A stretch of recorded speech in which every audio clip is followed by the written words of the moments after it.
Hi, I'm Zara Caldwell, and while everyone else was hanging stockings and wrapping presents, my sister was busy unwrapping my entire life's work and feeding it to the wolves. She destroyed my $50,000 jewelry business 3 days before Christmas, thinking she'd buried me for good, but what she didn't know was that her husband's company was about to become mine, and her perfect holiday was about to turn into the most expensive lesson she'd ever receive. Before we jump back in, tell us where you're tuning from, and if this story touches you, make sure you're subscribed, because tomorrow I've saved something extra special for you. The scent of pine and cinnamon should have meant comfort, but walking through downtown Ashford Heights that December morning, all I could smell was betrayal. The Winter Wonderland Festival had transformed our mountain town into something magical, with twinkling lights strung between the historic buildings and snow dusting the peaks that surrounded Heritage Square. Families wandered between the market stalls, children clutching hot chocolate, everyone wrapped in the warm glow of Christmas spirit, everyone except me. I stood outside what used to be my jewelry studio, staring at the Lease sign taped to the window where my hand-painted Caldwell Custom Creations logo had hung just 48 hours earlier. The glass still held the ghostly outline of where my display cases had been, empty rectangles marking the spaces that once held thousands of dollars worth of custom engagement rings, anniversary necklaces, and holiday pieces that would never find their way to their intended recipient. My breath fogged in the cold air as I pressed my palm against the window, remembering how this space had looked just a week ago. The velvet-lined cases had been full of pieces I'd spent months crafting, each one telling a story. The rose gold infinity bracelet for the couple celebrating their 10th anniversary. The vintage-inspired earrings for a bride-to-be who'd driven all the way from Denver. The custom charm necklace that spelled out grandma in delicate script for a woman who'd saved for 6 months to surprise her daughter with news of her first grandchild. All of it was gone now. Not stolen in some dramatic heist, but systematically destroyed through what the insurance company was calling suspicious inventory damage, and what I was calling the most calculated act of sabotage I'd ever witnessed. The irony wasn't lost on me that this was happening during Christmas, the season my family had always claimed was about love and togetherness. Growing up in the Caldwell household, Christmas meant something different. It meant my older sister Brooke hosting elaborate parties in the family's Victorian mansion on Elmwood Terrace, complete with professional photographers and catered meals that looked more like magazine spreads than family gathering. It meant our parents fawning over her latest achievements while I quietly helped in the kitchen, arranging flowers or setting tables, always in the background of whatever spotlight she'd claimed for herself. But this Christmas was supposed to be different. This was supposed to be the year I finally stepped out of her shadow. Caldwell Custom Creations wasn't just a business to me. It was 3 years of 16-hour days, learning metalwork from YouTube videos, burning my fingers on soldering torches, and slowly building a reputation one satisfied customer at a time. It was the culmination of every art class I'd taken, every design I'd sketched in the margins of notebooks during my corporate job, every dream I'd harbored about creating something beautiful with my own hands. The studio had started in my apartment, just a corner desk with a jeweler's lamp and a tackle box full of wire and beads, but word had spread through Ashford Heights the way it does in small mountain towns. Someone would see my work at a coffee shop, ask where I'd gotten it, and suddenly I had 3 new customers. A local photographer started using my pieces in wedding shoots, a boutique in downtown Denver began carrying my line. By last spring, I'd saved enough to lease the small storefront in Heritage Square, right in the heart of the arts district. The location had felt like destiny. The space had housed a jewelry store back in the 1920s, and when I signed the lease, the landlord had told me the original display cases were still in the basement. I'd spent weeks refinishing them, stripping away decades of paint and varnish, until the original wood gleamed again. Those cases had become the centerpiece of my shop, filled with pieces that represented not just my work but my independence. Independence that my sister had apparently decided I didn't deserve. The first sign something was wrong had come 3 weeks earlier, during what our family called the annual Caldwell Christmas planning summit. It sounds more official than it was, really just an excuse for Brooke to commandeer our parents' dining room and spread color-coordinated binders across the mahogany table while she orchestrated the holiday season like a military campaign. I'd arrived at the family house that evening to find Brooke already in full control, her honey blonde hair perfectly styled despite the December wind, wearing the kind of cashmere sweater that cost more than most people's monthly rent. She'd married well,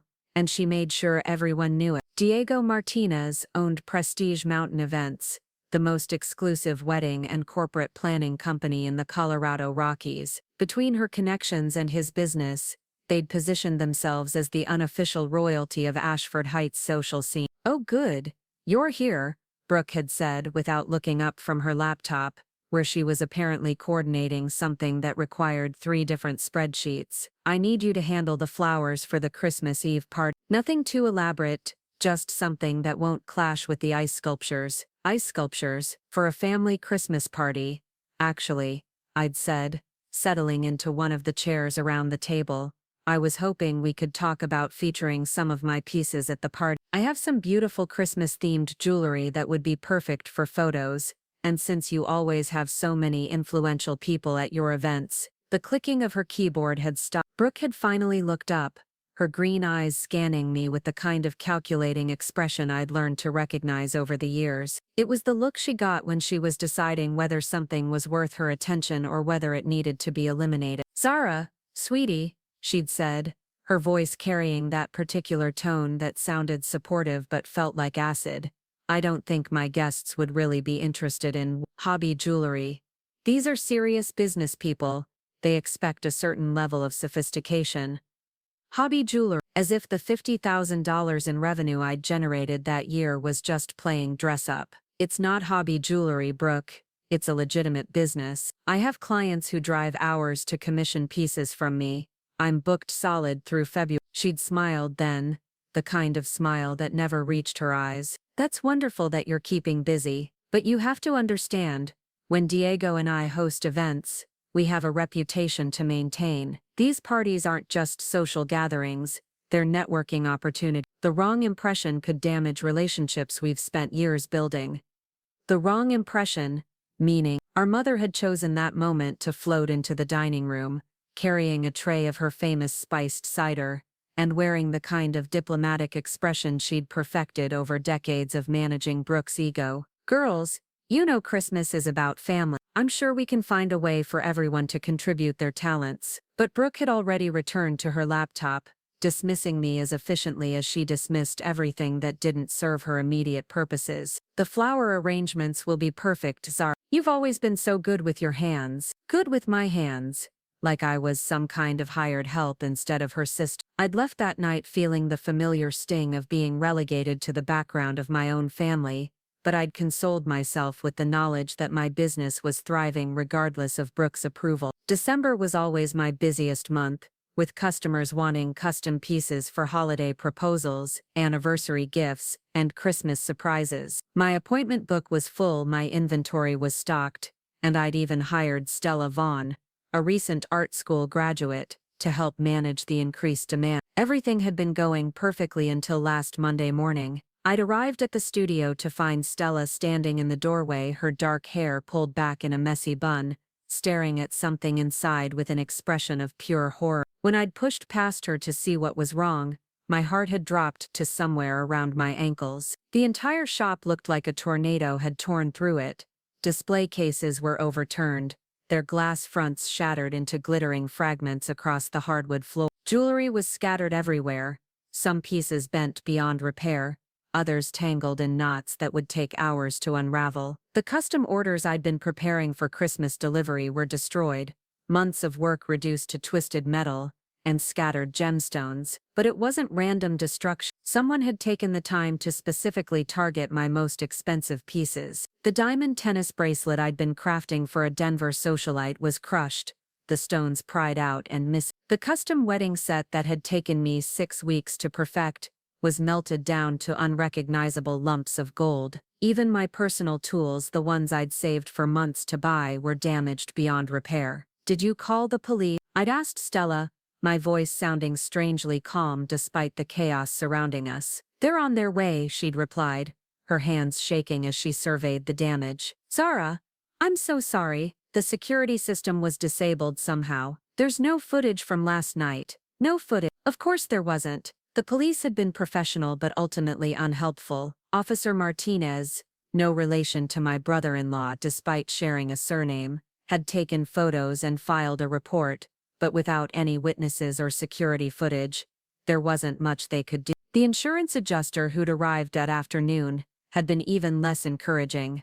"Unfortunately, Miss Caldwell," he'd said, flipping through his clipboard with the enthusiasm of someone reading a grocery list, "your policy doesn't cover this level of inventory damage without proof of forced entry. The locks weren't broken, the alarm system was properly disarmed, and there's no evidence of theft, just destruction. This looks more like vandalism, which falls under a different category entirely, a different category that apparently didn't include actually paying me enough to rebuild." The financial blow was devastating, but it was the timing that felt like a knife twist. Christmas week was when I made nearly 30% of my annual revenue. The custom orders alone represented weeks of work and thousands in profit. Without them, without my inventory, without even a functioning workspace, I was looking at starting over from scratch. But starting over would require money I didn't have, and insurance that apparently didn't want to pay, and time I couldn't afford to lose while my competitors filled the void I'd leave behind. As I stood outside my empty studio that morning,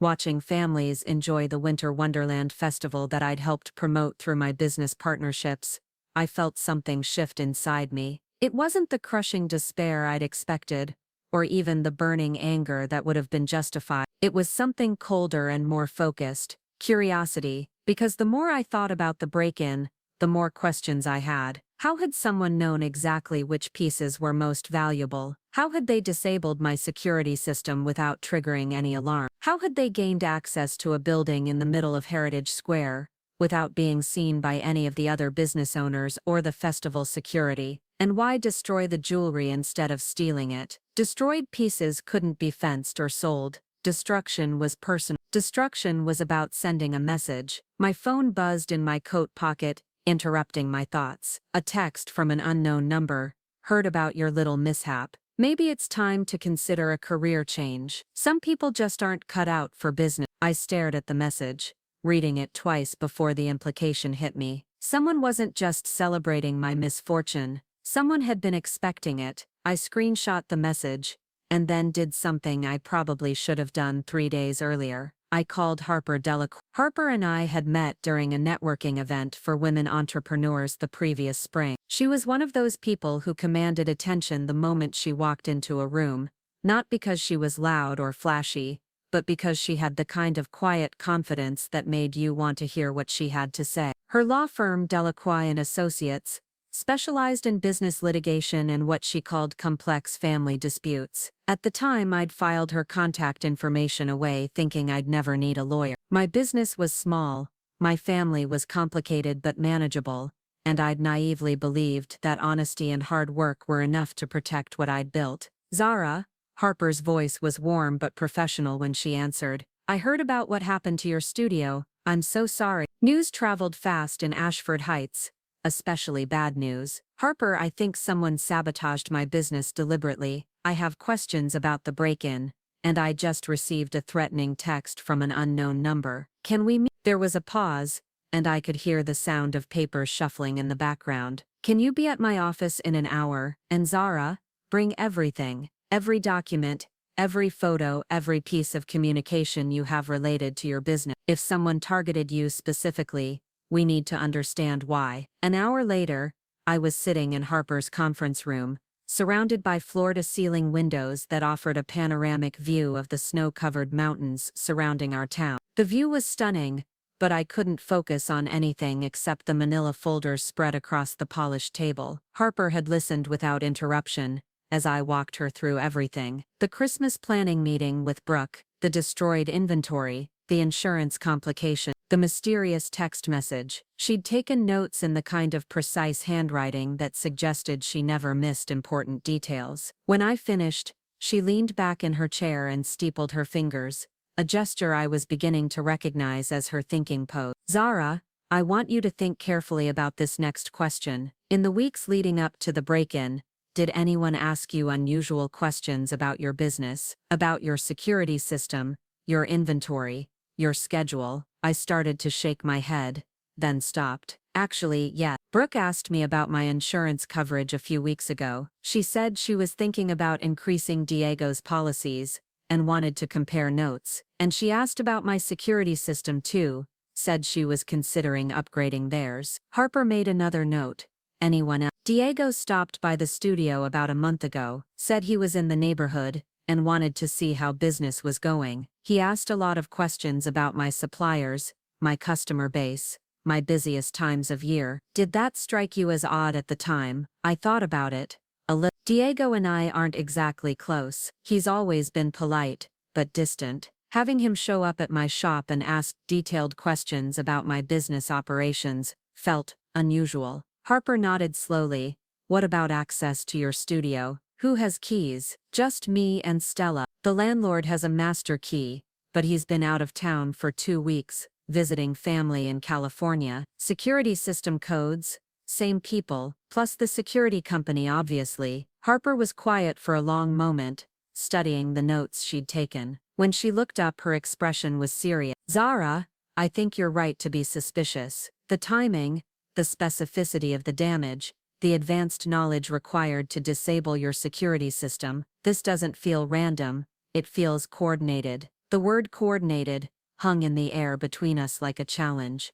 So what do I do? We investigate, quietly and thoroughly. If someone deliberately destroyed your business, we're going to find out who and why, and then we're going to make sure they pay for every piece of jewelry, every lost order, and every day of income you've missed. As I left Harper's office that afternoon, I felt something I hadn't experienced in days: hope. Not the naive hope that everything would magically return to normal, but the focused hope that comes from having a plan and the resources to execute. Walking back through Heritage Square, I noticed things I'd missed in my shock and grief over the past few days. The way certain shop owners averted their eyes when they saw me, as if my misfortune might be contagious. The whispered conversations that stopped when I got close enough to hear them. The general sense that people knew more about what had happened to my business than they were willing to share. But I also noticed something else. Diego's Prestige Mountain Events office was directly across the square from my former studio, with a clear view of my front door and window. If someone had wanted to monitor my business, to know when I arrived and left, to understand my routines and patterns, they couldn't have asked for a better vantage point. As I walked past his office, I could see Diego through the front window, leaning back in his executive chair with his feet up on his desk, laughing at something on his computer screen. He looked like a man without a care in the world, celebrating the Christmas season, with the kind of relaxed confidence that comes from knowing your biggest problems are behind you. Or maybe, I thought as I watched him, celebrating the successful elimination of those problems, my phone buzzed again. Another unknown number, another message. Smart girls know when to quit. Don't be stupid, Zara. This time, I didn't just screenshot the message. I forwarded it directly to Harper with a note, evident. Because if my sister and her husband thought they could destroy my life's work and intimidate me into disappearing quietly, they were about to learn something about the Caldwell family backbone that apparently only I had inherited. The game they'd started was far from over. In fact, it was just beginning. The morning after my meeting with Harper, I woke before dawn with the kind of restless energy that comes from finally having direction. Snow had fallen overnight, blanketing Ashford Heights in fresh powder that made everything look pristine and innocent. From my apartment window, I could see the mountains rising like silent sentinels around our valley, their peaks catching the first pink light of sunrise. It was the kind of morning that usually filled me with gratitude for living in such a beautiful place, but today all I could think about was how that beauty might be hiding something rotten underneath. Harper had given me homework. She wanted me to reconstruct every interaction I'd had with Brooke and Diego in the months leading up to the break-in,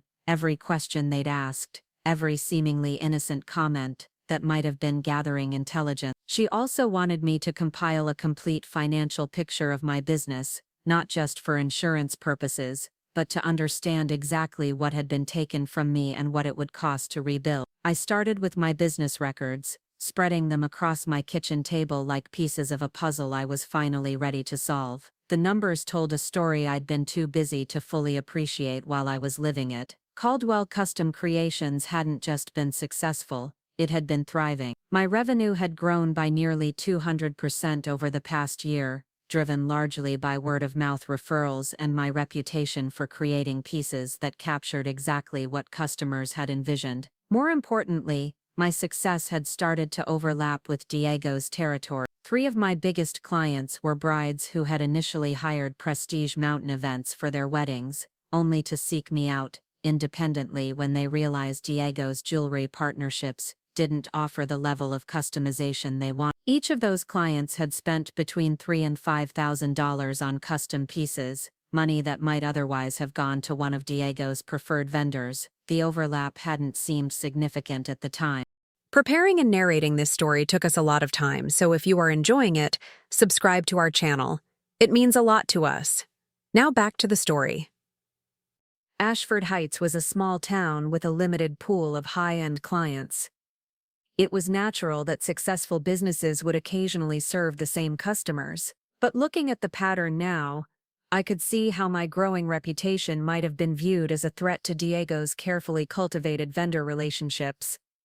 My phone rang while I was deep in financial analysis, Harper's name appearing on the screen.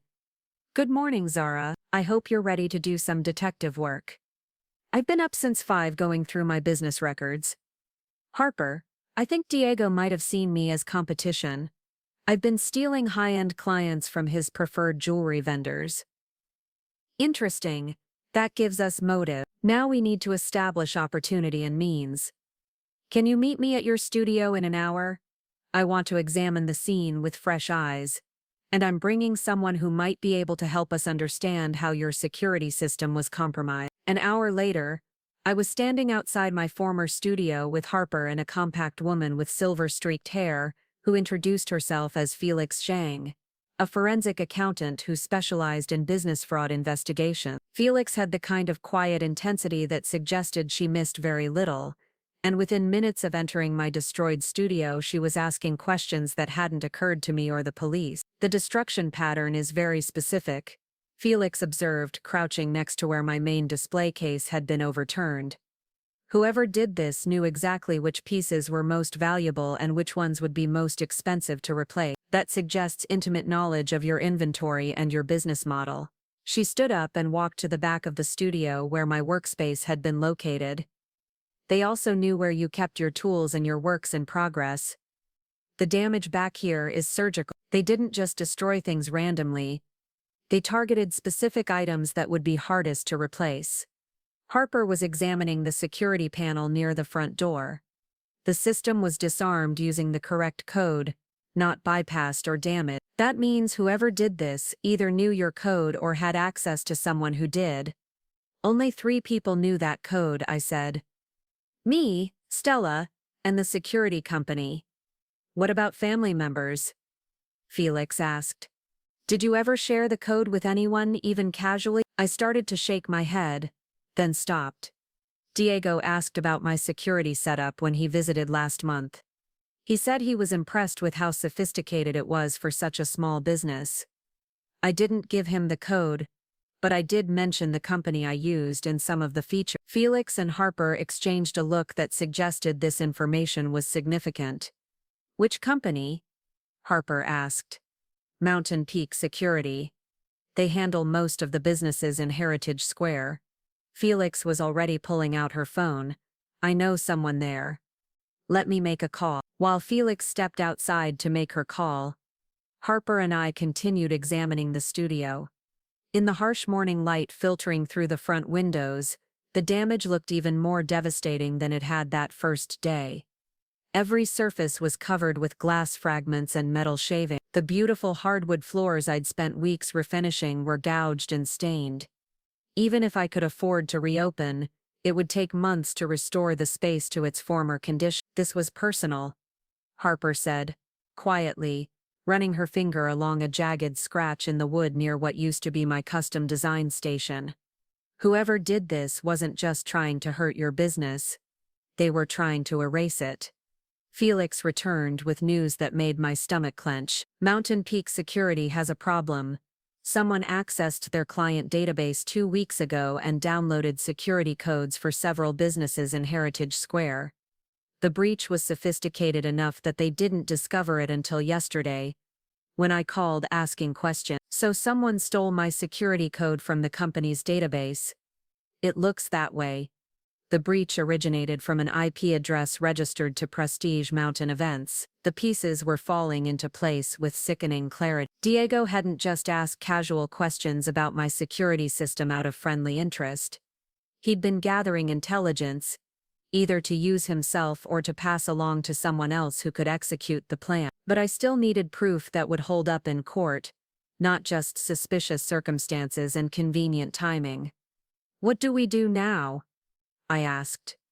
Harper smiled, and for the first time since this nightmare began, it wasn't a sympathetic smile. It was the kind of smile that suggested we were about to stop playing defense and start playing offense. Now we set a trap. 2 hours later, I was sitting in a coffee shop 3 blocks away from Heritage Square, nursing a latte I didn't want and waiting for a phone call that would either confirm my suspicions or send me back to the drawing board. Harper had orchestrated what she called a controlled information release, designed to test whether Diego and Brooke were monitoring my activities.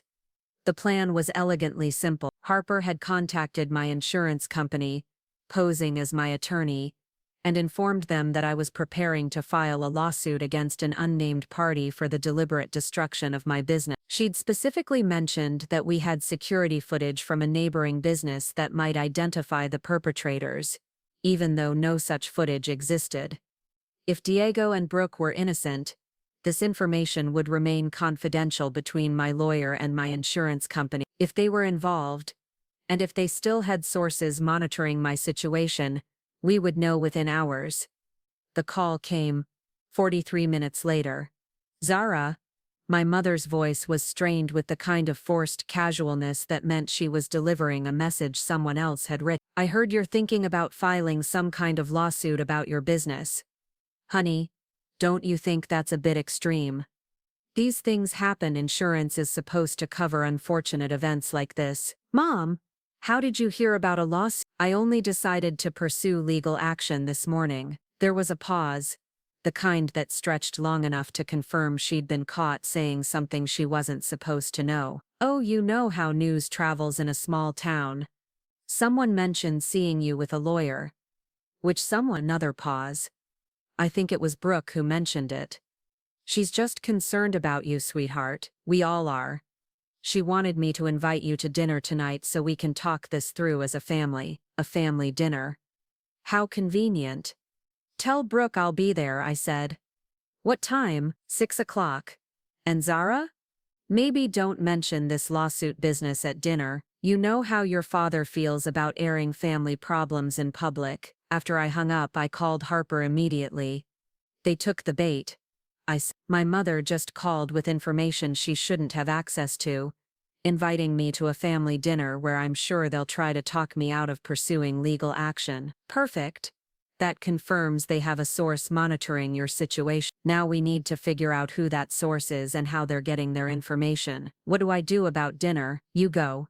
But you go prepared. I'm going to give you a recording device, and I want you to ask specific questions designed to get them to reveal what they know." "Can you do that?" Could I sit across a dinner table from my sister and brother-in-law, knowing they had destroyed my life's work, and calmly try to get them to confess? Could I smile and make small talk while gathering evidence that might send them to prison? "Yes," I said. "I can do that." The rest of the afternoon passed in a blur of preparation. Harper walked me through the recording device, a tiny unit that looked like a button and would capture clear audio from several feet away. Felix provided me with a list of financial questions designed to probe how much Diego and Brooke knew about my business operations. Most importantly, Harper coached me on how to guide the conversation without seeming like I was conducting an interrogation. "The key is to seem vulnerable and defeated," Harper explained. "Let them think they've won. People say things they shouldn't when they believe they're safe. By the time I pulled into the circular driveway of my family's Victorian mansion that evening, I felt like an actor preparing for the most important performance of my life. The house looked like something from a Christmas card, with white lights twinkling along the wraparound porch and a massive wreath hanging on the front door. Through the tall windows I could see the warm glow of the dining room chandelier and the familiar silhouettes of my family moving around inside. For a moment I felt a pang of genuine sadness for what I was about to lose. Whatever happened tonight, whatever I discovered, things would never be the same between us. The illusion of family loyalty that had sustained me through years of feeling overlooked and undervalued was about to shatter completely. But then I thought about my destroyed studio, about the months of work that had been reduced to scrap metal and broken glass, about the customers who were spending their Christmas wondering why their custom orders would never arrive. My sadness hardened into resolve. Brooke answered the door wearing a cashmere dress in deep green that probably cost more than most people spent on Christmas presents. Her makeup was flawless, her hair styled in loose waves that looked effortless but had probably taken an hour to achieve. She looked like a woman who had never faced a serious problem in her life, let alone caused one for someone else. "Zara, sweetie," she said, pulling me into a hug that smelled like expensive perfume and felt like a performance. "I'm so glad you could make it. We've all been so worried about you." The dining room had been decorated for Christmas with the kind of understated elegance that screamed expensive taste. The table was set with the good china, crystal glasses catching the light from the chandelier. Diego was already seated, wearing a charcoal sweater that emphasized his broad shoulders and easy smile. He stood when I entered, offering his hand in a gesture that seemed warm and supportive. "Zara, I can't tell you how sorry we are about what happened to your studio. If there's anything we can do to help." His concern seemed so genuine that for a moment I questioned everything Harper and I had theorized. Could I really be sitting across from the man who had orchestrated the destruction of my business? My parents were already seated, my father carving what looked like a prime rib roast while my mother fussed with serving dishes. The scene was so normal, so perfectly domestic, that it felt surreal to be wearing a recording device to my own family dinner. "So," my mother said once we were all seated and the food had been served, "tell us what really happened at your studio." The police report was so vague. This was my opening. I looked down at my plate, letting my voice carry just a hint of the devastation I actually felt. "It was so strange, Mom. Whoever broke in knew exactly what they were doing. They destroyed my most expensive pieces, the ones that would be hardest to replace. They even knew where I kept my custom orders and my tools. It was like they had been studying my business for months." Brooke made a sympathetic noise. "That's terrible. It sounds so targeted." "That's exactly what the police said. They think someone must have been watching me, learning my routines, figuring out how to hurt me most effectively." Diego leaned forward, his expression earnest. "Do you have any idea who might want to hurt your business? Any competitors who might see you as a threat?" The question was perfect, exactly the kind of thing an innocent person might ask. But there was something in the way he asked it, a slight edge to his voice that suggested he was fishing for information rather than offering genuine concern. "I can't imagine why anyone would see me as a threat," I said carefully. "I'm just a small business owner trying to make a living. It's not like I was taking customers from established companies or anything." Another look passed between Brooke and Diego, so quick I almost missed it. But the recording device would catch everything, including the silences that spoke as loudly as words. "Well," my father said, clearly uncomfortable with the direction of the conversation, "the important thing is that you're safe. Material things can be replaced. That's what I keep telling myself, Dad, but starting over is going to be so expensive. The insurance company is being difficult, and without my Christmas revenue." I let my voice trail off, hoping to sound defeated rather than strategic. "Maybe this is a sign," Brooke said gently. "Maybe it's time to consider a different path. You're so talented, Zara. You could do anything you set your mind to." "Like what?" "Well, Diego and I have been talking, and we think you'd be perfect for event planning. You have such an eye for detail, and you work so well with people. Diego could probably find a place for you at Prestige Mountain events, couldn't you, honey?" Diego nodded enthusiastically. "Absolutely. We're always looking for talented people. The pay would be steady, benefits included, much more secure than trying to run your own business. There it was, not quite a confession, but close enough. They weren't just celebrating the destruction of my business, they were already planning how to absorb me into theirs, how to eliminate me as competition while making it look like they were doing me a favor. That's so generous, I said, injecting just enough gratitude into my voice to keep them talking. But I've invested so much in building my client base. I have customers who are depending on me. Do you though? Brooke asked, tilting her head with fake concern. I mean, after what happened, won't most of your customers go elsewhere? It's not like you can deliver their orders now. The casual cruelty of the statement took my breath away. She wasn't just talking about the practical implications of my destroyed business. She was talking about the complete elimination of my professional reputation.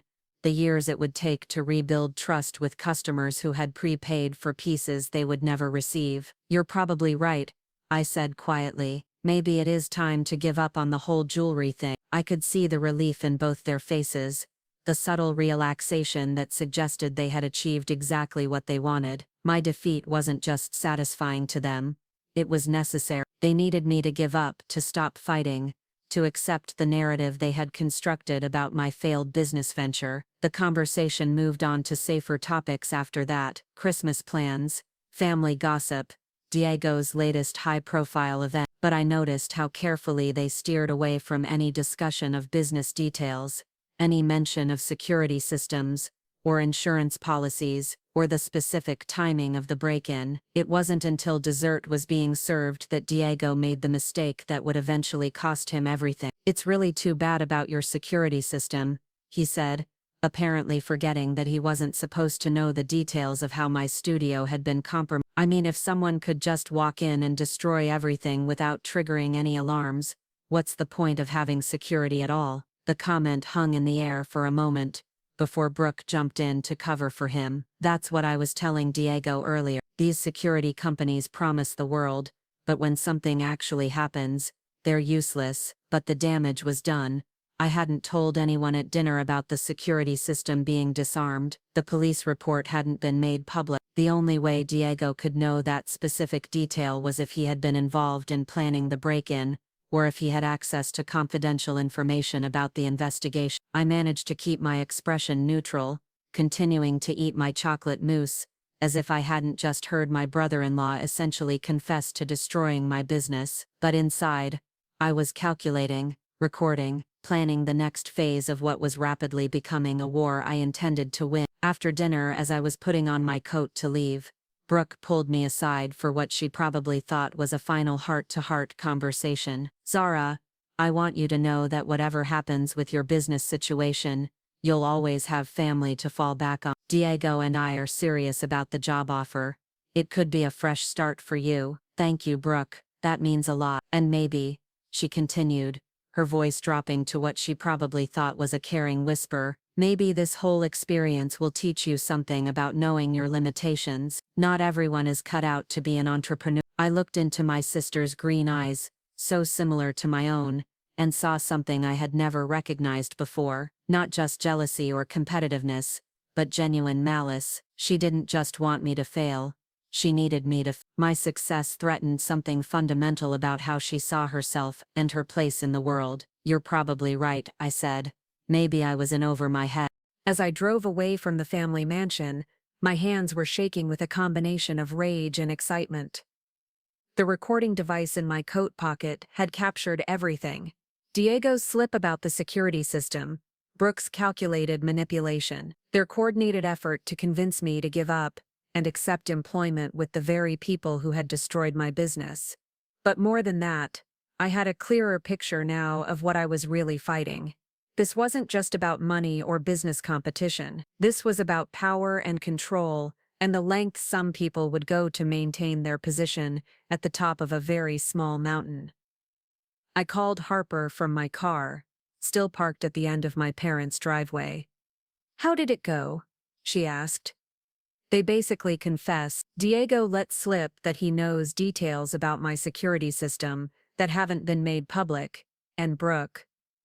Harper, she offered me a job at Diego's company. They're not just celebrating my failure, they're trying to absorb me into their operation.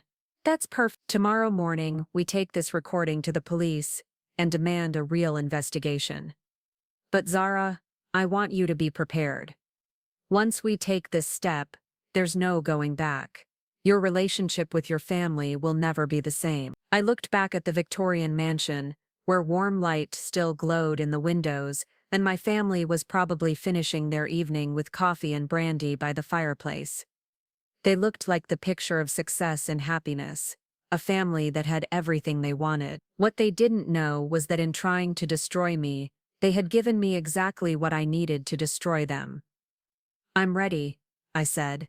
Let's finish this. The Ashford Heights Police Department occupied a modest brick building on Pine Street, sandwiched between a bakery and a used bookstore like crime fighting was just another small-town business. When Harper and I walked through the front doors that Tuesday morning, the lobby smelled like fresh bread and old coffee, a combination that would have been comforting under different circumstances. Detective Ray Castellanos looked exactly like Central Casting would order for a small-town cop approaching retirement. Gray mustache, weathered hands, eyes that had seen enough human nature to be suspicious of everyone and surprised by nothing. He'd been handling my case since the beginning, though handling might have been too generous a description for the cursory investigation that had yielded exactly nothing useful. Miss Caldwell, he said, gesturing us toward a conference room that had probably been decorated sometime in the— Miss Delacroix mentioned you had new information about the break-in at your studio. Harper placed a digital recorder on the scarred wooden table between us. Detective Castellanos, we have reason to believe the destruction of Caldwell's business was not a random act of vandalism, but a coordinated attack carried out by her sister and brother-in-law. If Detective Castellanos was surprised by this accusation, his expression didn't show it. He'd probably heard stranger things during his 25-year career in law enforcement. That's a serious allegation, he said. What evidence do you have? Harper pressed play on the recorder. The sound quality was better than I'd expected, capturing not just words but the subtle tones and inflections that revealed so much about intent. We listened in silence as Diego's voice filled the small room, discussing security systems he shouldn't have known about, followed by Brooks' calculated offer of employment, designed to eliminate me as competition. When the recording ended, Detective Castellanos leaned back in his chair and studied us both with the kind of expression that suggested he was recalculating everything he thought he knew about my case. This is interesting, he said, finally. But it's not quite enough for an arrest warrant. What you have here is suspicious circumstances and some potentially incriminating statements, but nothing that directly connects them to the break-in itself. Harper had warned me this might be the initial response. Police departments, especially small ones, were cautious about pursuing cases that pitted family members against each other unless the evidence was overwhelming. What would you need? Harper asked. Direct evidence linking them to the scene or the crime. Witnesses, forensic evidence, financial records showing they hired someone to do the job. Right now, all you have is proof that they knew more than they should have, and that they're happy your business failed. What about the security breach at Mountain Peak Security? I asked. The hack originated from Diego's IP address. That's worth investigating. Detective Castellanos agreed, but IP addresses can be spoofed, and unless we can prove Diego personally accessed those files, it's still circumstantial. Harper and I exchanged glances. We'd expected this response, but hearing it still felt like a setback. Fortunately, we had prepared for this possibility. Detective, Harper said, what if we could get them to confess? What if we could create a situation where they admitted their involvement directly? Now Detective Castellanos looked interested. What did you have in mind? Harper smiled, and I recognized the expression from our first meeting.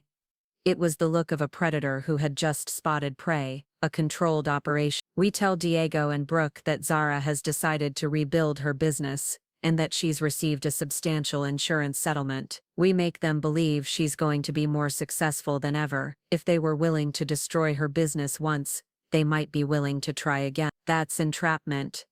Detective Castellanos No, it's providing an opportunity for someone to commit a crime they were already inclined to commit. Entrapment would be convincing innocent people to do something they wouldn't normally do. Based on the evidence we already have, Diego and Brooke have demonstrated a willingness to sabotage Zara's business. We're just giving them a chance to do it again, under controlled circumstances. The detective considered this for a long moment. What kind of controlled circumstance? We set up a fake business location with proper surveillance. We spread the word that Zara is reopening with better security than before, higher-end inventory, and major insurance backing. If they try to sabotage her again, we'll have them on camera, and if they don't take the bait, then we pursue civil remedies, and at least Zara gets some measure of justice through the courts. Detective Castellanos looked at me directly for the first time since we'd started talking. Miss Caldwell, you understand this plan would put you in a potentially dangerous situation. If your sister and brother-in-law are willing to destroy property, there's no guarantee they'd stop there if they felt cornered. The question hung in the air like a challenge. Was I willing to put myself at risk to prove what they had done to me? Was justice worth the possibility of escalating this conflict beyond the point of no return? Detective, I said, surprised by the steadiness in my own voice. They already destroyed 3 years of my life's work. They cost me my business,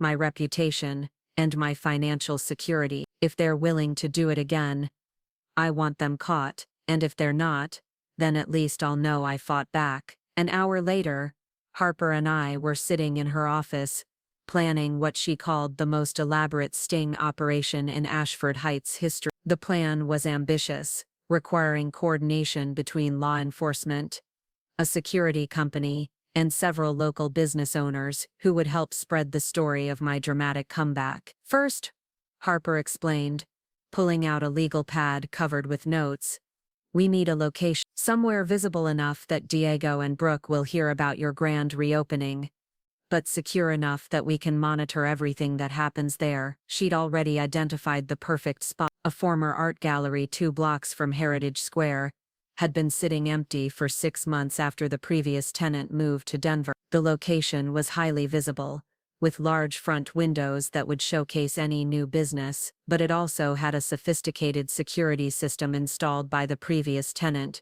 who'd dealt with expensive artwork. The owner owes me a favor, Harper continued. He'll let us use the space for a month. No questions asked. We'll set up fake inventory, install additional cameras, and create the impression that you're reopening bigger and better than before. The fake inventory was Felix's contribution to the operation. Her forensic accounting firm had recovered jewelry from several fraud cases over the years, pieces that were being held as evidence or waiting to be returned to victims. She could arrange for us to borrow enough high-end jewelry to create an impressive display that would be irresistible to anyone planning a repeat sabotage. What about spreading the word? I asked. How do we make sure Diego and Brooke hear about this without being obvious about it? Harper grinned.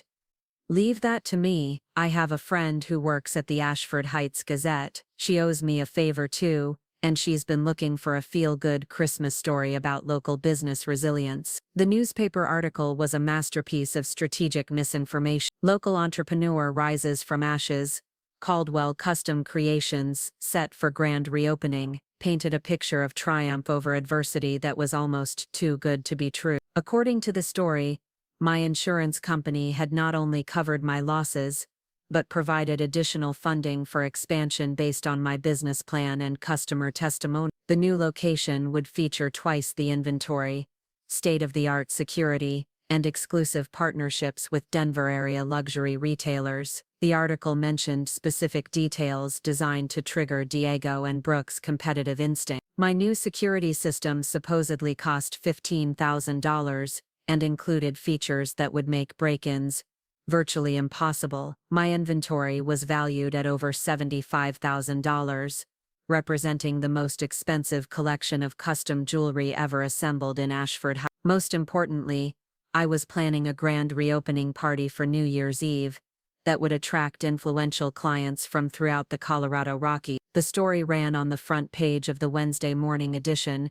complete with a photo of me standing in front of the new location, holding a stunning diamond necklace that Felix had borrowed from evidence storage. I looked confident, successful, and absolutely deserving of destruction in the eyes of anyone who had tried to eliminate me as competition. The response was immediate, and exactly what we'd hoped for. By noon, my phone was buzzing with congratulatory messages from customers, friends, and business associates who'd seen the article. But it was the messages I didn't receive that were most telling. Nothing from Brooke, nothing from Diego, nothing from my parents. The silence from my family was deafening and deeply revealing. That evening, I was arranging fake inventory in the new storefront when my phone finally rang. My mother's number appeared on the screen, and I could practically hear the tension in the electronic ringtone. Zara, honey. My mother's voice carried the strange cheerfulness that meant she was delivering someone else's message. I saw the article in the paper today. That's wonderful news about your insurance settlement. Thank you, Mom. It's been a long road, but I'm finally ready to start over. The new location looks beautiful from the outside, much more prominent than your old studio. The comment confirmed what I'd suspected. Someone had already driven by to scope out the new place, probably within hours of the newspaper hitting the stand. Yes, I wanted something more visible this time, and the security system is incredible. The company guaranteed that nothing like the break-in could happen again. That's smart, dear. You can never be too careful. There was a pause, and I could hear voices in the background. Actually, Brooke wanted me to invite you to Christmas Eve dinner. She feels terrible that we haven't been more supportive during this difficult time. Christmas Eve dinner? How thoughtful of them to wait until after I'd publicly announced my comeback to suddenly become concerned about family support. That sounds lovely, Mom. Should I bring anything? Just yourself, sweetheart. Brooke is handling everything. She's so excited to hear about your new business plan. I bet she was. After hanging up, I called Harper immediately. They're moving faster than we expected. I told her. Christmas Eve dinner invitation, questions about my security system, and I'm pretty sure someone already drove by to look at the new location. Perfect. That gives us less than 48 hours to finish the setup. Are you ready for this? Was I ready to spend Christmas Eve with my family, knowing they were planning to destroy my business again? Was I ready to smile and make small talk while wearing a wire and trying to gather evidence that would send them to prison? I'm ready, I said, and meant it. The next 2 days passed in a blur of preparation that felt like getting ready for battle. Felix installed additional cameras throughout the storefront, hidden so well that they were virtually undetectable but positioned to capture every angle of the interior. The fake inventory was arranged to look authentic but valuable, with price tags that would make any potential saboteur salivate at the prospect of causing maximum financial damage. Detective Castellanos briefed me on the recording equipment I'd be wearing to Christmas Eve dinner, a more sophisticated device than the simple button recorder I'd used before. This one would transmit in real time to a surveillance van parked within range of my parents' house, allowing law enforcement to monitor the conversation and intervene if things went wrong. Remember, Detective Castellanos warned, your job is just to listen and respond naturally. Don't try to lead them into confessing or ask direct questions about the break-in. If they're planning something, let them tell you about it in their own words. Harper coached me on the psychological aspects of what we were attempting. People like Diego and Brooke have egos that require them to feel superior to their victims. If they believe they've outsmarted you once, they'll be confident they can do it again. That confidence will make them careless. Christmas Eve morning dawned clear and cold, with the kind of bright mountain sunshine that made everything look sharp and clean. I spent the morning putting finishing touches on the fake storefront, making sure every detail was perfect. The jewelry displays gleamed under the professional lighting. The security system control panel blinked reassuringly by the front door. Everything looked exactly like the successful business restart that would drive my sister and brother-in-law to desperate measures. At 4 o'clock, I was standing in front of my bathroom mirror, adjusting the tiny microphone taped to my chest and checking the transmitter hidden in my purse. I looked like someone preparing for a normal family Christmas celebration, but I felt like a soldier preparing for war. The drive to my parents' house took me through downtown Ashford Heights, past the Winter Wonderland Festival that was reaching its peak on Christmas Eve. Families walked between the market stalls carrying shopping bags and hot chocolate, Children pressed their noses against store windows, and everyone seemed wrapped in the magical warmth that made Christmas in a mountain town feel like stepping into a postcard. But as I pulled into the circular driveway of the Victorian mansion, all I could think about was how this might be the last Christmas I ever spent with my family. After tonight, depending on what happened, there might be no going back to the illusion of normal family relationships. The house looked spectacular, decorated with the kind of understated elegance that suggested professional help. White lights outlined every architectural detail, and through the tall windows I could see a Christmas tree that probably cost more than most people's monthly rent. It was the picture of success and holiday happiness, the kind of scene that belonged in a magazine spread about perfect American families. Brooke answered the door wearing a red silk dress that looked like it had been designed specifically for Christmas Eve in a wealthy household. Her makeup was flawless, her hair arranged in an elegant updo that showcased diamond earrings that caught the light like tiny stars. She looked like a woman celebrating the most wonderful time of the year with the people she loved most. "Zara," she exclaimed, pulling me into a hug that felt more genuine than any physical contact we'd shared in years. "I'm so proud of you for bouncing back from everything that happened. You're an inspiration." An inspiration, from the woman who had orchestrated my downfall. "Thank you, Brooke. That means everything coming from you." Diego appeared beside her wearing a charcoal sweater that probably cost more than the average person's car payment. His smile was warm and welcoming, the kind of expression that suggested nothing had ever happened between us except family loyalty and mutual support. "Zara, congratulations on the new venture. The article in the paper made it sound incredible. You must be so excited." It's been a long road, but I think this new location is going to be perfect. Better security, better visibility, better everything." "That's fantastic," Diego said, and his enthusiasm seemed completely genuine. "You deserve all the success in the world after what you've been through." "What I've been through," as if my destroyed business had been a natural disaster, rather than a calculated attack. The evening proceeded like a normal family Christmas celebration. If you ignored the sophisticated recording equipment hidden in my clothing and the police surveillance van parked 3 blocks away. We exchanged gifts, ate dinner and made conversation about holiday plans and New Year's resolutions. My parents seemed genuinely happy to have both their daughters together for Christmas, blissfully unaware that they were hosting what might be the final act of a family drama that had been building for months. It wasn't until after dinner, when we were sitting around the living room with coffee and brandy, that the conversation turned to topics that made my heart rate spike. "So tell us about this new security system," my father said, swirling brandy in a crystal snifter. "The article made it sound like Fort Knox." "It's pretty impressive," I said carefully.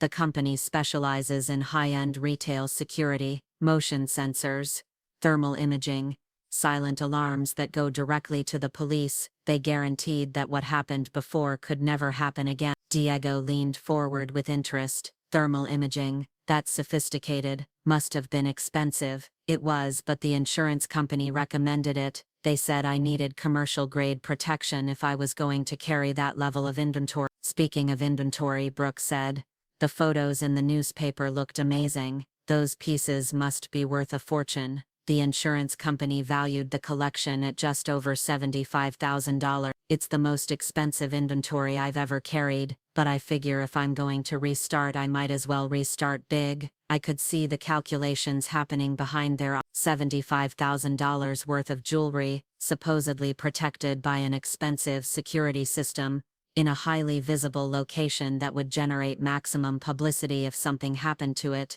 "When are you planning the grand reopening?" my mother asked. "New Year's." I'm hosting a party for customers and potential clients. Kind of a celebration of new beginnings. "That sounds wonderful," Brooke said. Very symbolic. The timing is perfect, Diego added. New Year's Eve, new business, fresh start. I'm sure it's going to be a huge success. The conversation moved on to other topics after that, but I noticed how Diego and Brooke kept exchanging glances, the kind of silent communication that passes between people who are planning something together. They were careful not to ask too many direct questions about the security system or the inventory, but their interest was obvious to anyone who knew what to look for. As the evening wound down and I prepared to leave, Brooke walked me to the door with the kind of sisterly affection that would have been touching if I hadn't known what lay behind it. Zara, I want you to know how proud I am of you for not giving up. Lesser people would have stayed defeated after what happened to your first studio. Thank you, Brooke. Your support means everything to me. I hope this new venture brings you everything you're hoping for, she continued, her green eyes meeting mine with an expression that looked like genuine warmth. You deserve all the success in the world. I think this time is going to be different. I think I'm finally going to get everything I deserve. As I drove away from the family mansion, I could see Brooke and Diego standing in the front window, silhouetted against the warm light of the living room. They looked like a successful couple enjoying the aftermath of a perfect family Christmas, planning their bright future together. What they didn't know was that their perfect future was about to become very complicated. My phone rang before I'd even made it to the end of their street. Harper's number appeared on the screen. How did it go? She asked. They took the bait completely. Diego asked specific questions about the security system. Brooke was fascinated by the inventory value, and they both seemed very interested in the timing of my grand reopening. Did they say anything directly incriminating? Not quite, but their body language said everything.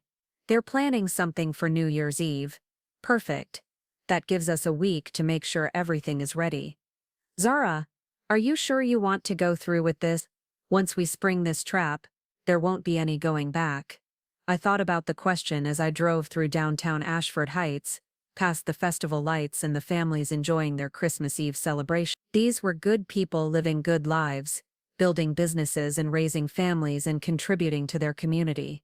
They deserved to live in a place where success was rewarded rather than sabotaged, where hard work was respected rather than undermined. I'm sure, I said. Let's finish this. New Year's Eve arrived with a blizzard that transformed Ashford Heights into something from a snow globe.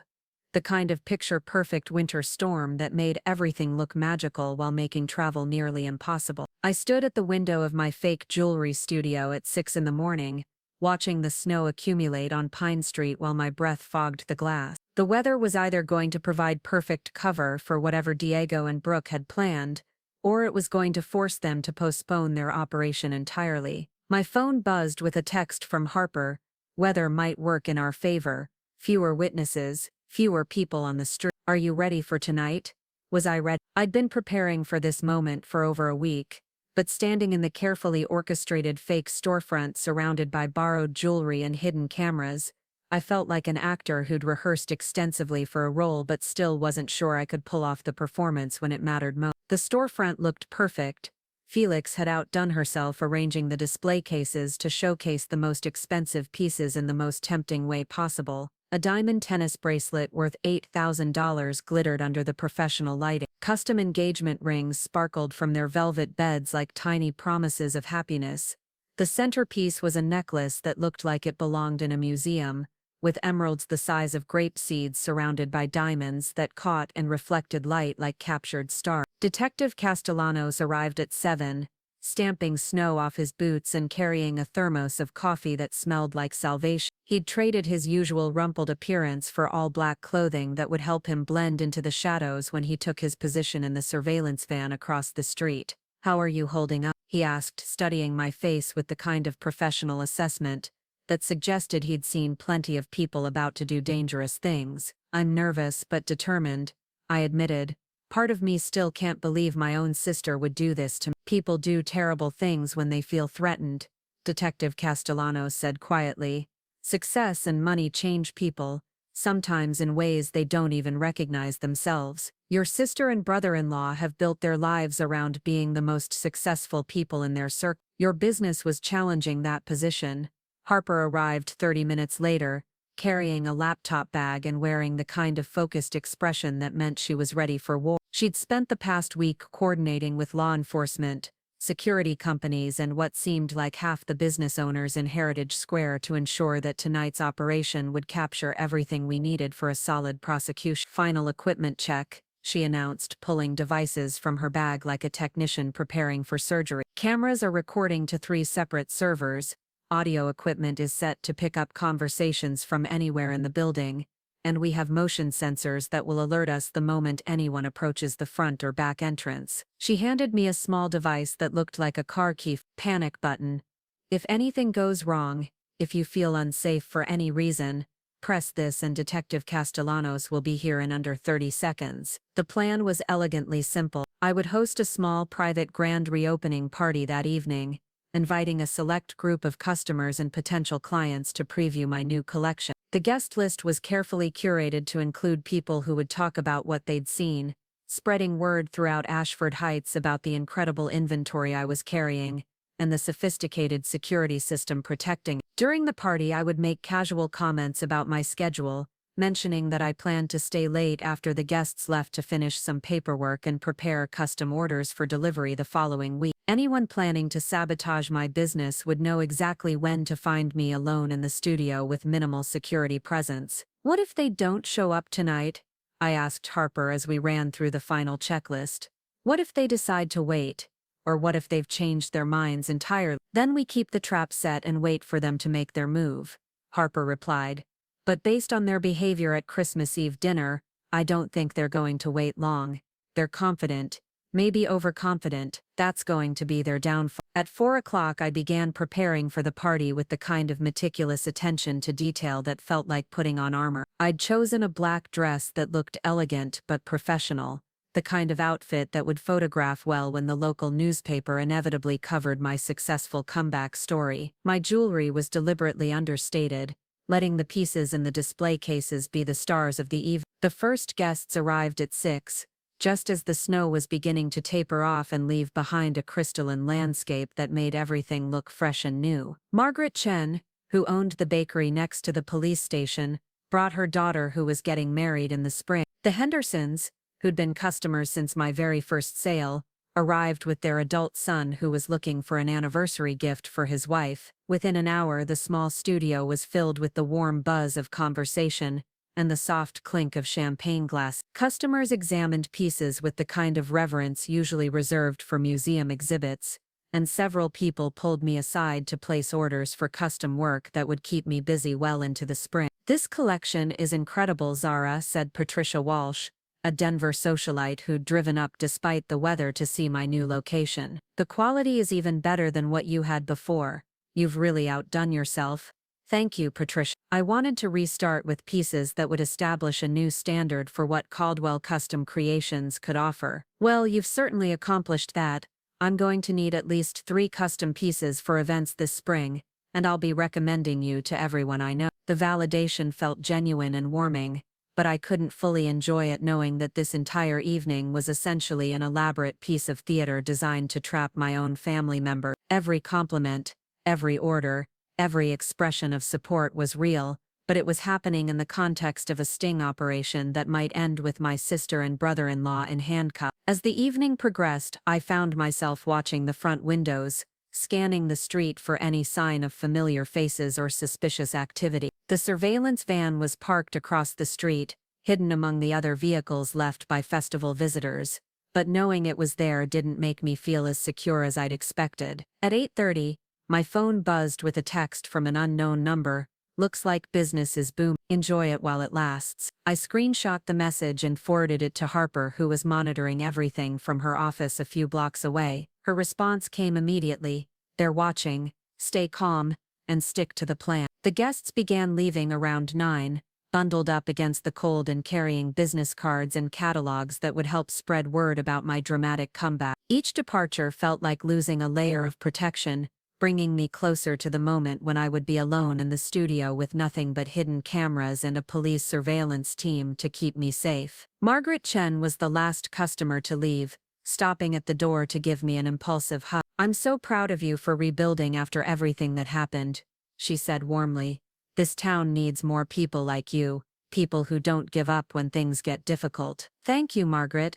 That means more than you know." After locking the door behind her, I was finally alone in the studio with the borrowed jewelry and the knowledge that somewhere out there, my sister and brother-in-law were probably making final preparations for whatever they had planned. I busied myself with legitimate tasks, arranging paperwork and updating inventory records, trying to maintain the appearance of someone focused on business rather than someone waiting to be attacked. The studio felt different with all the guests gone, quieter but also more tense, like the calm before a storm that everyone knew was coming. At 10:15, my phone rang, my mother's number appeared on the screen, and I felt my pulse spike as I answered. "Hi, Zara, honey. How did your party go? I've been thinking about you all evening."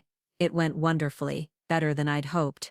Actually, I have several new custom orders and some potential clients from Denver who want to carry my pieces in their boutiques." "That's fantastic, dear. I'm so happy things are working out for you." There was a pause, and I could hear voices in the background.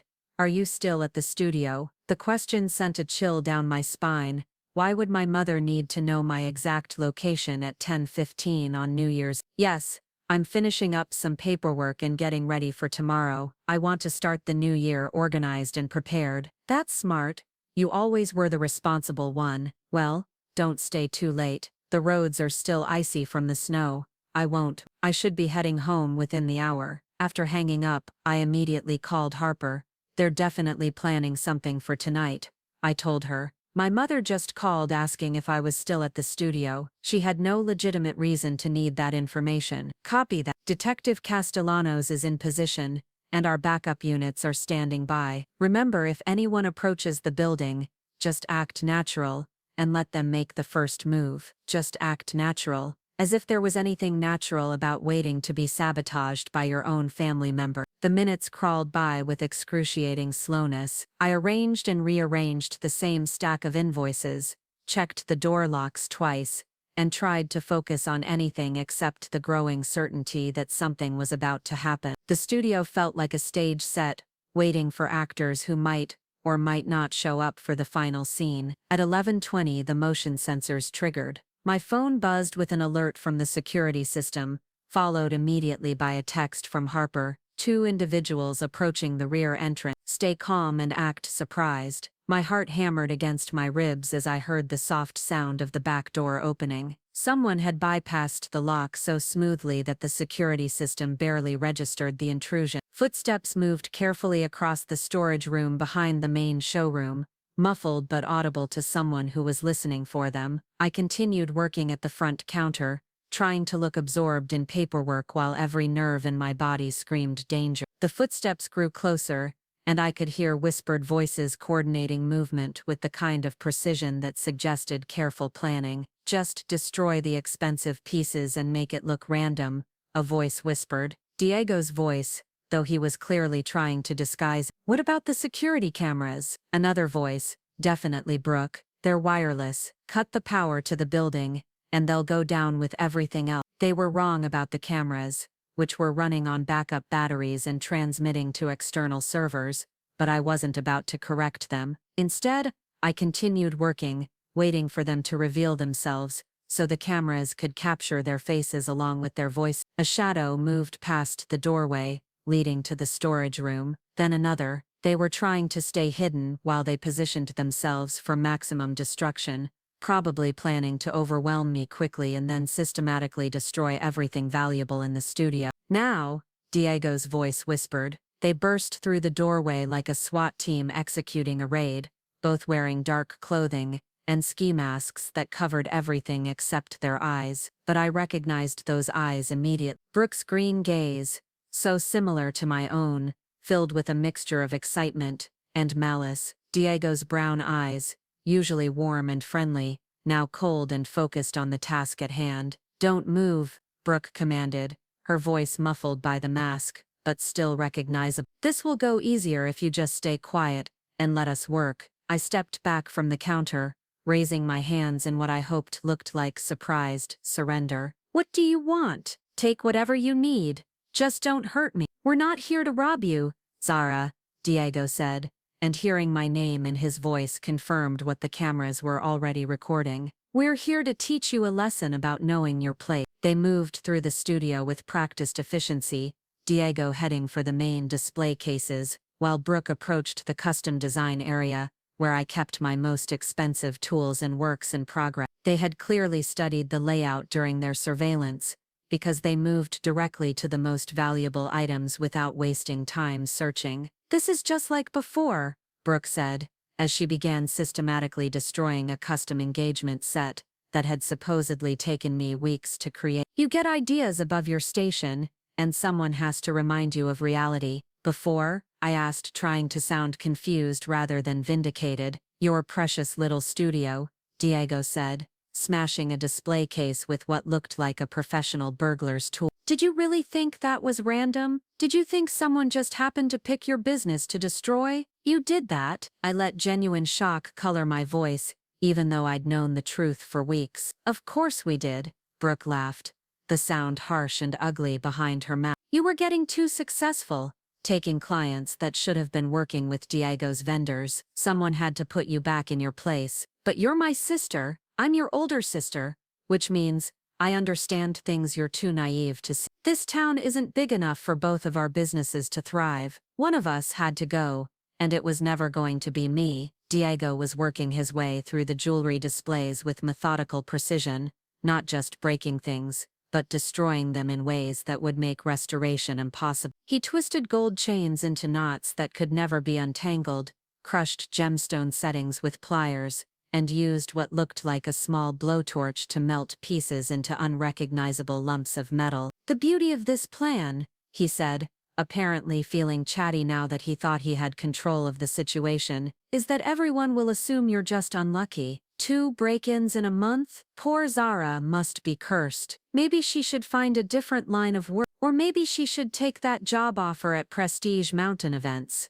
Brooke added. Work for people who actually know how to run a business instead of playing dress-up with jewelry. They were confessing everything, providing audio and video evidence that would seal their convictions beyond any possibility of doubt. But more than that, they were revealing the depth of malice that had motivated their actions. This wasn't just about business competition or financial gain. This was about power and control and the need to keep me in a subordinate position. You could have just asked me to close the business, I said, hoping to keep them talking. You didn't have to destroy everything I'd worked for. Asking would have given you a choice, Brooke replied, using the blowtorch to melt a necklace that was supposedly worth $12,000. We couldn't risk you saying no. Besides, Diego added, this way is more permanent. After tonight, no insurance company will touch you. No bank will give you a loan. You'll be finished as a business owner, which is where you should have stayed in the first place. They continued their systematic destruction for another 10 minutes,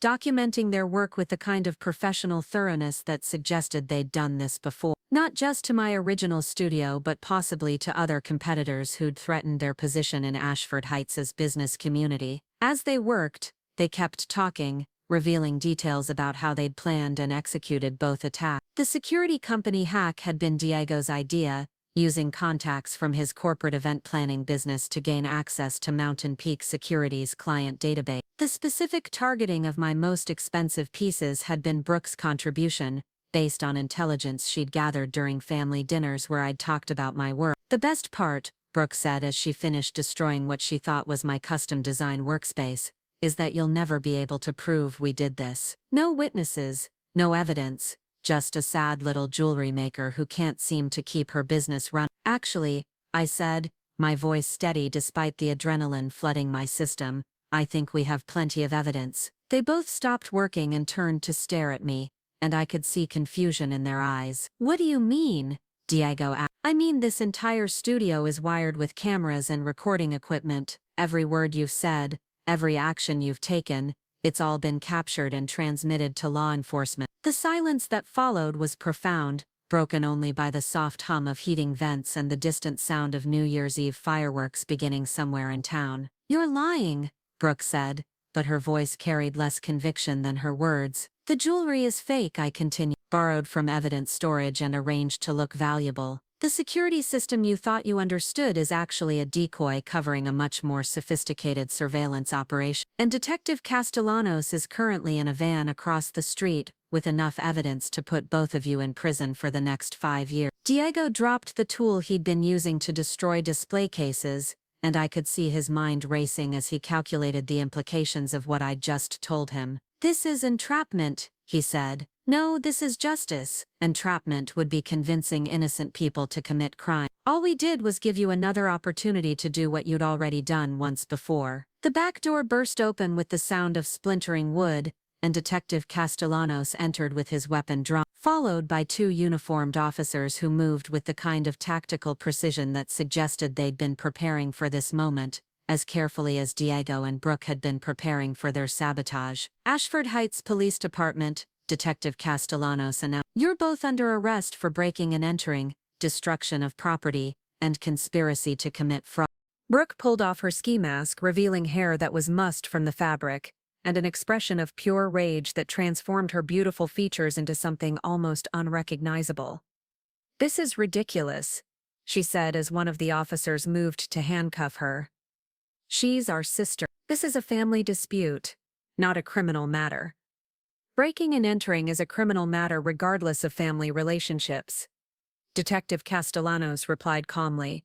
"Destroying property with intent to harm someone's livelihood is a criminal matter. Conspiracy to commit fraud is definitely a criminal matter." Diego was quieter as they handcuffed him, but I could see him already calculating legal strategies, probably wondering if his expensive lawyers could find a way to minimize the consequences of what he'd just confessed to on camera. "You have the right to remain silent," the officer continued, and hearing Miranda rights read to my own sister felt surreal. Like watching a movie where I recognized all the actors but couldn't quite believe the plot. As they were led away, Brooke turned back to look at me one final time. "This isn't over, Zara," she said. "Family is forever. You'll regret this." "I already regret it," I replied quietly. "I regret that you made it necessary." After they were gone, I stood alone in the destroyed fake studio surrounded by the scattered remains of borrowed jewelry and broken display cases. The adrenaline was beginning to fade, leaving behind a hollow feeling that wasn't quite relief and wasn't quite sadness. Harper arrived 20 minutes later, along with Felix and a crime scene photographer who would document everything for the prosecution. But for the moment, I just sat in one of the chairs I'd arranged for the evening's guests and tried to process what had just happened. "How are you feeling?" Harper asked, settling into the chair beside me. "Empty," I said honestly. "Like I just watched my family destroy themselves and couldn't figure out how to stop it." "You didn't destroy them, Zara. They destroyed themselves. You just made sure there were consequences." Detective Castellanos approached with a clipboard full of paperwork that would begin the formal prosecution process. "We got everything we need," he said. "Full confessions, clear evidence of premeditation, and enough additional charges to keep them busy with lawyers for the next year. What happens now? Now they post bail and hire attorneys and try to figure out how to minimize the damage. But based on what we recorded tonight, plus the evidence from your first break-in, they're looking at serious jail time." As I drove home through the snowy streets of Ashford Heights, fireworks were exploding over the town center in celebration of the new year. Families were probably gathered around television screens watching the ball drop in Times Square, making resolutions and promises about the year ahead. I thought about my own resolutions as I navigated the icy roads. I would rebuild my business, but this time I would do it with full knowledge of who I could trust and who I couldn't. I would continue creating beautiful jewelry, but I would also remember that some people saw beauty as a threat rather than a gift.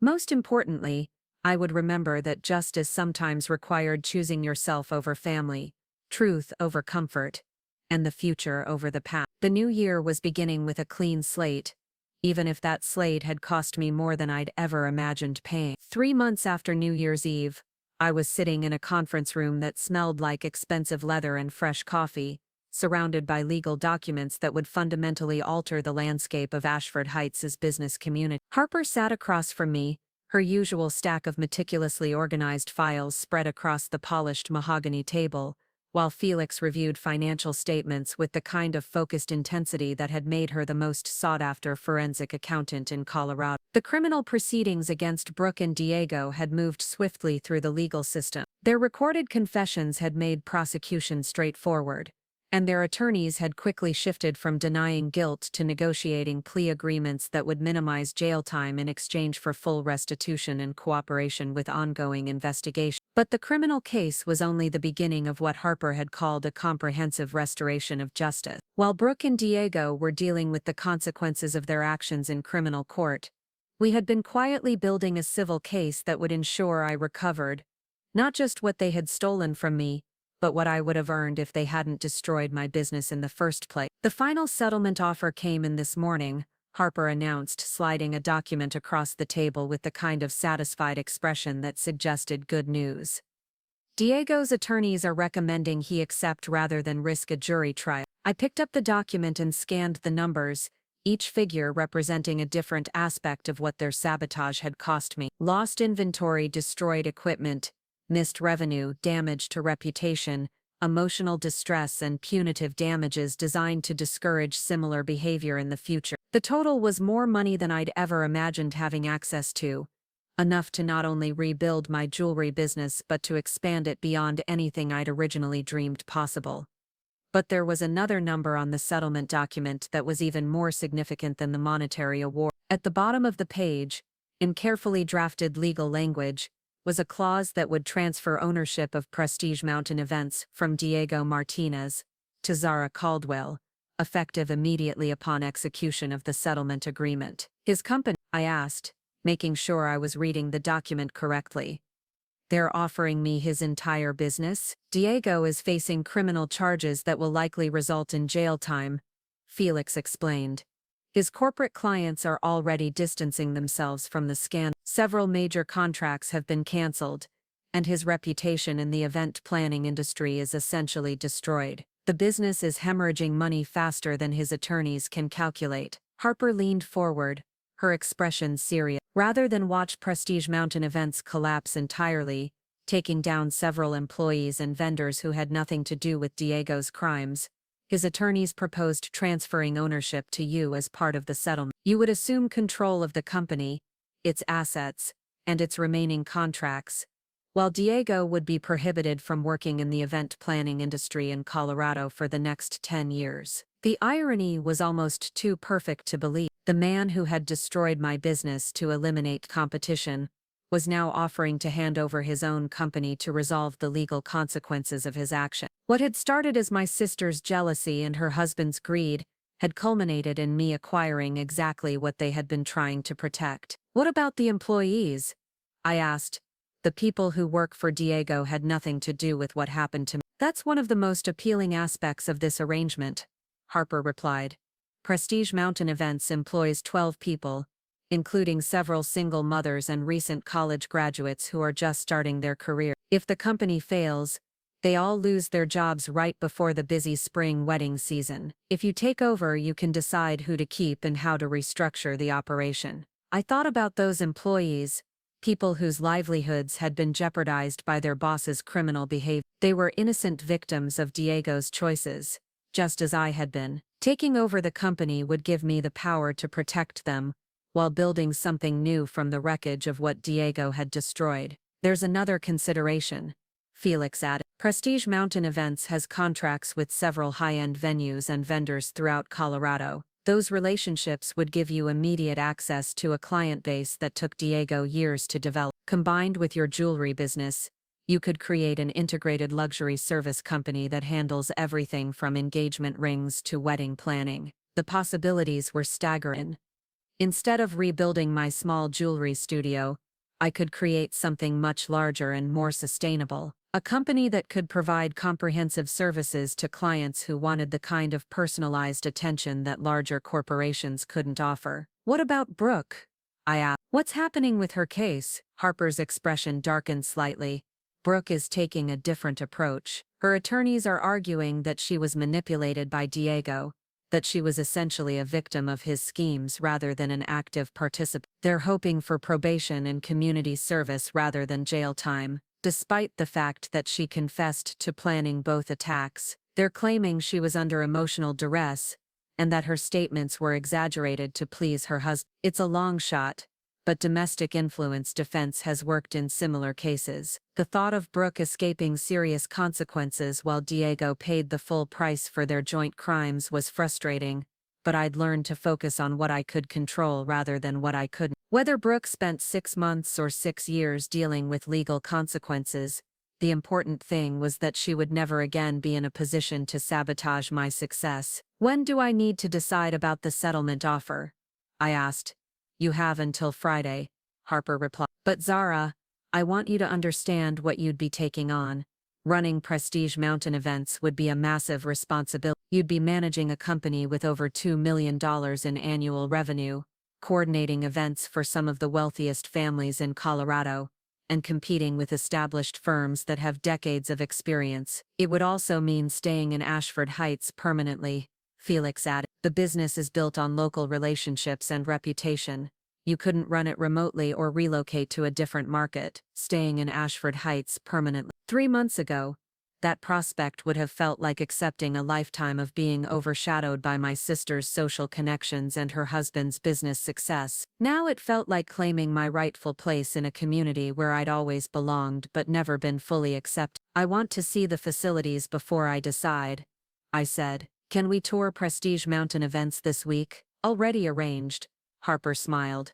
Tomorrow morning at 10. The offices of Prestige Mountain Events occupied the entire second floor of a restored Victorian building in downtown Heritage Square, directly across from where my original jewelry studio had been located. Walking through the front door felt like entering enemy territory, but also like coming home to a place that had always been meant for me. The reception area was decorated with the kind of understated elegance that wealthy clients expected from their service provider. Fresh flowers arranged in crystal vases, original artwork on exposed brick walls, and furniture that looked like it belonged in a luxury hotel rather than a small-town business office. Everything was designed to communicate success, sophistication, and attention to detail. Maria Santos, Diego's former office manager, met us at the reception desk with the kind of professional composure that suggested she'd been dealing with crisis management for months. She was younger than I'd expected, probably in her early 30s, with dark hair pulled back in a neat bun, and the tired eyes of someone who'd been working overtime to hold a failing business together. Ms. Caldwell, she said, extending her hand with a firm grip. Thank you for considering taking over the company. The entire staff has been worried about what would happen if we had to close. How long have you been with Prestige Mountain Events? I asked as she led us through the main office space. 4 years. I started as Diego's assistant and worked my way up to managing operations. I know every client, every vendor, every detail of how this business functions. She paused at a door marked conference room and turned to face me directly. Ms. Caldwell, I want you to know that none of us knew what Diego was doing to your business. If we had known, we would have tried to stop him. I believe you, Maria. What I'm trying to understand is whether this company can survive the damage to its reputation. Honestly, it depends on how quickly we can distance ourselves from Diego and establish new leadership. We've already lost 3 major contracts, but we still have 12 events booked for this spring, including 2 weddings that represent over $100,000 in revenue. She opened the conference room door to reveal a space that was clearly designed for impressing high-end clients. Floor-to-ceiling windows offered panoramic views of the snow-covered mountains, while a massive table could accommodate meetings with large wedding parties or corporate planning committees. The walls were covered with photographs from previous events, showcasing the kind of elaborate celebrations that had made Prestige Mountain Events famous throughout Colorado. This is where we meet with clients to plan their events, Maria explained. Diego believed that the environment where you make decisions should reflect the quality of the final product. Looking at those photographs, I could see the level of craftsmanship and attention to detail that had built Diego's reputation. Whatever his failures as a human being, he had understood how to create memorable experiences for people celebrating the most important moments of their lives. What would happen to the current contracts if I don't take over the company?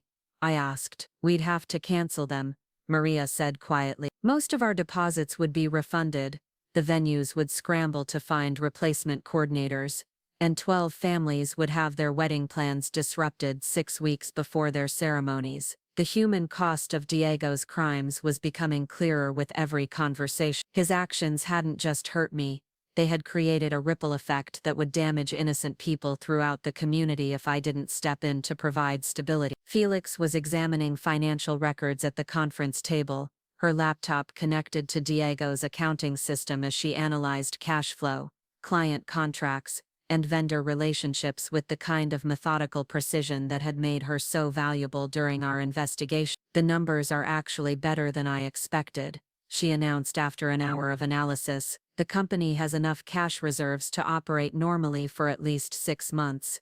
assuming no additional contract cancellation. More importantly, the vendor relationships are strong enough that most of them are willing to continue working with new management. What about the staff?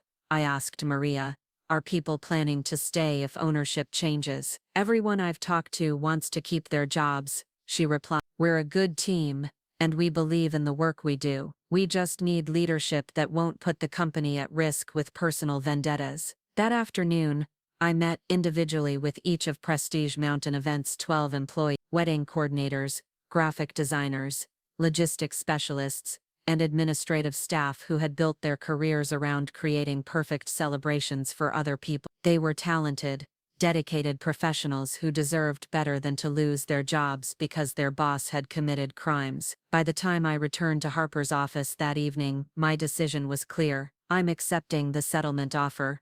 I announced all of it, including taking over Prestige Mountain Events. Harper smiled with the kind of satisfaction that suggested she'd expected this outcome all along. I think you're making the right choice. But are you prepared for what comes next? You'll essentially be running two businesses simultaneously while dealing with the ongoing legal proceedings. I'll figure it out as I go. I've learned I'm more resilient than I used to think. The transfer of ownership was finalized on a Thursday morning in early March, with so much paperwork that my hand was cramping by the time we signed the last document. Diego attended the closing meeting via video conference from the county jail where he was serving his sentence, his orange jumpsuit a stark contrast to the expensive suits he used to wear for client meetings. I hope you understand that this isn't personal, he said during the brief conversation we had after the legal formalities were completed. Business is business. You would have done the same thing if you'd been in my position. No, Diego, I replied quietly. I wouldn't. That's the difference between us. 3 weeks later, I was standing in the conference room of my new company, looking out at the mountains, while Maria briefed me on our upcoming event. The Henderson wedding would be our first major test, a celebration for 200 guests at a luxury resort in Vail that would either establish our new reputation or confirm everyone's fears about our ability to maintain Diego's stand. The bride is nervous about the change in management, Maria explained. She's been planning this wedding for 18 months, and she's worried that we won't be able to execute her vision. Then we'll prove her wrong, I said. What does she need to feel confident about working with us? Honestly, she needs to see that we can still deliver the kind of personalized attention that made Prestige Mountain Events famous. She wants to know that her wedding coordinator understands her vision and has the resources to make it happen. I thought about my own approach to custom jewelry, the way I'd built my reputation by listening carefully to what clients wanted, and then creating pieces that exceeded their expectations. Event planning required the same skills, just applied to a different canvas. Schedule a meeting with her for this weekend, I decided. I want to personally review every detail of her celebration, and make sure she knows we're committed to making her wedding perfect. The Henderson wedding was indeed our test, and we passed with the kind of success that reminded everyone why Prestige Mountain Events had been Colorado's premier luxury event planning company. The bride cried when she saw her reception venue, transformed with thousands of white roses and crystal chandeliers that turned a mountain resort ballroom into something from a fairy tale. The groom's family, initially skeptical about our ability to coordinate a celebration for their son's wedding, ended up booking us for their daughter's engagement party 3 months later. More importantly, the wedding generated the kind of word-of-mouth publicity that no marketing budget could buy. Guests posted photographs on social media that showcased our work to thousands of potential clients. The venue manager recommended us to 3 other couples planning celebrations at the resort. The photographer asked to be added to our preferred vendor list for future events. Within 2 months of taking over the company, we were busier than we'd been during Diego's final year of ownership. But this time, our success was built on collaboration rather than sabotage, creativity rather than destruction, trust rather than manipulation. The integration of my jewelry business with event planning services created opportunities I'd never imagined when I was working alone in my small studio. Brides who hired us to coordinate their weddings also commissioned custom engagement rings and wedding jewelry. Corporate clients who needed event planning also wanted distinctive gifts for their employees and customer. The two businesses complemented each other in ways that created value for clients while building sustainable revenue streams for the company. By summer, we had moved into a larger office space and hired 3 additional employees to handle our growing client base. The new conference room was decorated with photographs from recent events, alongside display cases, showing my latest jewelry designs, creating a showcase that demonstrated our integrated approach to luxury service. But the most satisfying transformation wasn't financial or professional, it was personal. Walking through Heritage Square on a warm July evening, I felt like I belonged in Ashford Heights in a way I never had before. Business owners greeted me by name and asked about upcoming projects. Clients recommended us to their friends with the kind of enthusiasm that suggested genuine satisfaction with our work. Even people who had nothing to do with our business seemed to view me differently, as someone who had earned her place in the community rather than someone who was trying to prove she deserved it. The criminal proceedings against Brooke and Diego had concluded with plea agreements that resulted in jail time for him and probation for her, along with restitution payments that would continue for the next 5 years. But more than the legal consequences, their actions had cost them their reputations and their positions in Ashford Heights' social hierarchy. Brooke had moved to Denver after her probation ended, taking a job with a marketing firm where nobody knew about her criminal record. Our parents had sold the Victorian mansion and relocated to a retirement community in Arizona,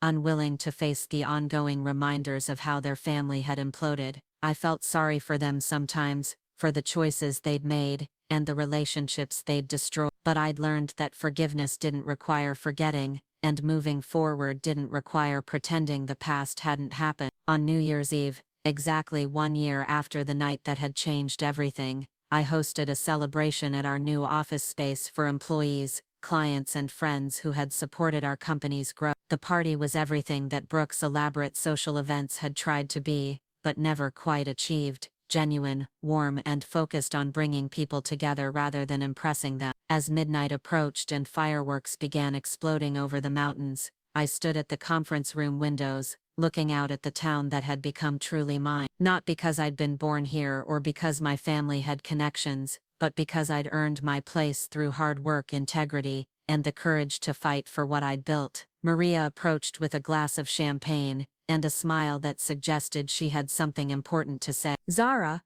I wanted to thank you for everything you've done this year. When Diego was arrested, I thought my career was over. I thought we'd all lose our jobs and have to start over somewhere else. You earned everything that's happened, Maria. I just provided the opportunity. You provided much more than that. You showed us what leadership looks like when it's based on respect rather than fear. As the new year began with celebration and hope, I thought about the journey that had brought me to this moment. A year ago, I'd been a small business owner struggling to gain recognition for my work while dealing with family members who saw my success as a threat to their own. Tonight, I was the owner of one of Colorado's most successful luxury service companies, employing 15 people and serving clients throughout the Rocky Mountain region. The transformation hadn't come without cost. I'd lost relationships that had once seemed permanent, learned painful truths about people I'd loved and trusted, and discovered that justice sometimes required choosing yourself over family loyalty. But what I'd gained was worth everything I'd lost. A business that reflected my values, employees who shared my commitment to excellence, clients who trusted us with their most important celebrations, and a place in the community that nobody could take away because I'd earned it myself. Standing in my conference room at midnight, surrounded by people who had become like family, I realized that sometimes the most devastating betrayals lead to the most extraordinary transformations. Sometimes losing everything you thought you wanted helps you discover what you actually need, and sometimes the people who try to destroy you end up giving you exactly what you need to build something better than you ever imagined possible. Up next, you've got 2 more standout stories right on your screen. If this one hit the mark, you won't want to pass these up. Just click and check them out.